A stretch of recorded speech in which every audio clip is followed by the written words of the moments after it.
그림책이라는 것은 글과 그림이 어우러져서 하나의 이야기가 되는 걸 말합니다. 그러니까 그림책하고 동화책하고 엄청 헷갈리세요. 그림책은 그림이 이야기를 이끌고 가는 책이고요. 동화책은 글, 텍스트가 이야기를 이끌고 가는 책이라고 보시면 돼요. 그래서 제가 그림책 작가인데도 불구하고 학교 강연을 가면 우리 학교에 동화 작가 오시다 이렇게 플랜카드가 있어요. 그럼 제가 그 순간에 동화를 하나 써야겠구나. 이제 심지어 어떤 학교는 만화가 오시다도 있었어요. 그때도 또 만화도 한 편 써야겠구나 이 생각을 하고 있었거든요. 근데 이게 왜 헷갈리냐면 동화는 어린이들이 보는 이제 책이 소설이죠. 그러니까 글이 많으니까 어린이들에게 이해를 돕기 위해서 사파가 많이 들어가는 거예요.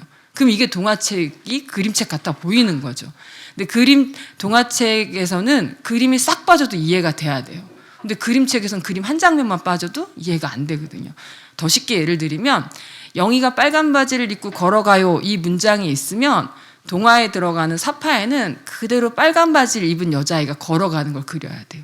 근데 그림책에서는 영희가 빨간 바지를 입고 걸어가요라는 문장이 있는데 파란 치마를 입고 춤추는 아이를 그리는 거예요.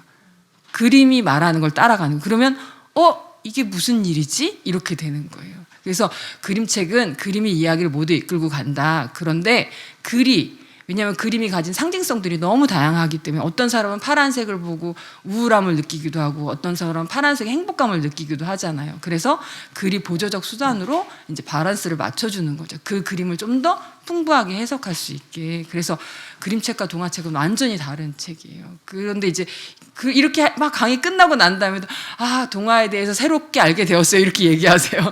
그만큼 강력하게 그림책과 동화책의 구분이 좀 잘 안 되고 있는 것 같아요. 여기에 이제 약자를 위한 책이라고 돼 있는데 그림책에 등장하는 인물들이 다 약자예요. 약자는 뭐냐면 어려운 상황에서 도움이 필요한 사람을 약자라고 하죠. 그러면 대통령도 약자가 될 수가 있고 우리가 생각하는 아주 훌륭한 힘세고 막 이렇게 대단한 사자왕도 약자가 될 수 있어요. 그 어려운 상황에 처하면. 그래서 이렇게 이야기 속에 우리 인간은 누구나 살면서 약자가 되죠. 내가 어려운 상황을 늘 만나니까. 그런데 책 속에서 이런 주인공들이 문제를 슬기롭게 만나고 해결해 가는 과정을 보면서 어린이들이 되게 자존감이 높아지는 일들을 경험해요. 그래서 약자를 위한 책은 보는 사람뿐만 아니라 소재조차도 약자를 사용하고 있어요. 그리고 평등의 책 이 부분도 마찬가지로 그림책에 보면 동물 친구들이 등장을 많이 하죠. 왜 그러냐면 어린이들은 그림책 속에서 평등을 배우는 게 모두하고 말해요. 나무하고도 말하고 꽃하고도 말하고 동물 친구들하고 말하고 무슨 상자하고도 말하고 그거는 이 세상을 되게 공평한 시선으로 본다고 하는 거죠. 그래서 동물 친구들이 등장하면 생쥐랑 사자도 친구가 될 수가 있어요.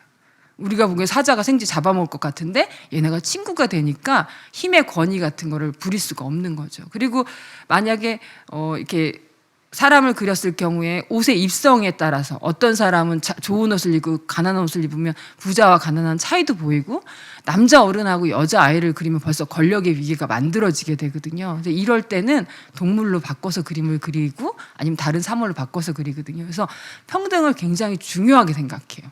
그러니까 그림책의 이 소재 자체들을 그런 걸 선택하려고 작가들이 되게 노력을 많이 하고 있어요. 그래서 이게 역시 평등의 책이라고 말하고 있고요. 그럼 여기 이 타임에서 한번 질문 한번 할까요? 그러면 그림책을 몇 살까지 읽어줘야 할까요?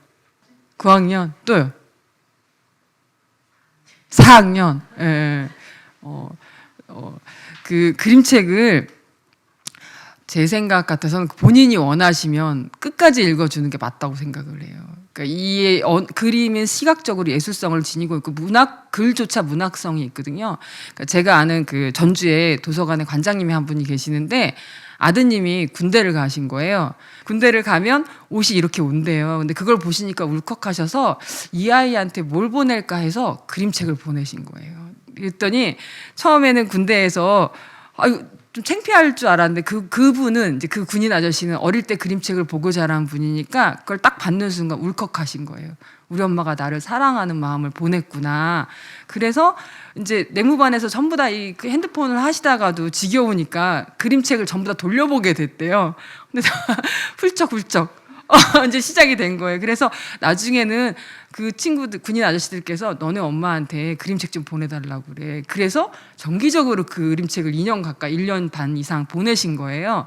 그래서 제가 그 얘기를 듣고 나서 아 관장님 이거 너무 좋은 것 같아. 그러면 군인 아저씨들이 강제로 그림책을 2년 가까이 보게 되는 거잖아요. 그럼 이분들이 나와서 여자친구를 만나면 그림책을 사서 볼 거고 결혼을 해서 아기를 낳으면 다시 그림책을 읽어주는 게 너무 자연스러운 일인 것 같다고. 그래서 우리 그림책을 보내면 좋겠다고 그 얘기를 했었거든요.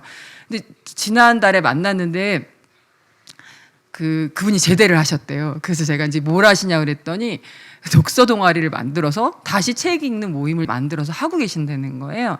그러니까 이게 그림책의 정서라는 것이 읽어줄 때 굉장히 효과가 커요. 그래서 저는 원한다면, 그러니까 이 글자를 읽는 게 아니라 사랑을 전달하는 방식이 그림책을 읽어주는 거거든요. 그래서 끝끝내 읽어주시면 어떨까 싶어요.